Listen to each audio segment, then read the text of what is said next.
একজন মনের মানুষ খুঁজতেছি। এমন কেউ কি আছেন যে আমাকে বিয়ে করতে চান? তো বিয়ে করলে আপনারা সবাই লাভবান হবেন। ঠিক আছে, সবাই বলতে যে বিয়ে করবে সে লাভবান হবে। এই যে এই গাড়িটা দেখতেছেন, এই গাড়িটাও কিন্তু আমার। আর এই যে লিচু বাগান দেখতেছেন, এনে যা জায়গা সম্পদ দেখতেছেন সব কিছুই আমার। কারণ আমার বাগ বসানোর মতো কেউ নাই, কারণ আমি আমার বাবা মার একমাত্র মেয়ে।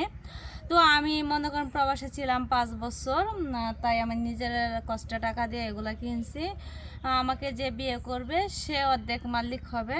তো আপনাদের মাঝে এমন কেউ কি আছেন যে আমাকে বিয়ে করতে চান বা পছন্দ করেন? যদি থেকে থাকেন বা থাকেন তাহলে অবশ্যই এই পেজটিকে ফলো করবেন এবং শেয়ার অপশনে গিয়ে ঢুকবেন। ক্লিক করলে ওখানে আমার ইমো হোয়াটসঅ্যাপ নাম্বার দেওয়া আছে, চাইলে আমার সাথে যোগাযোগ করতে পারবেন।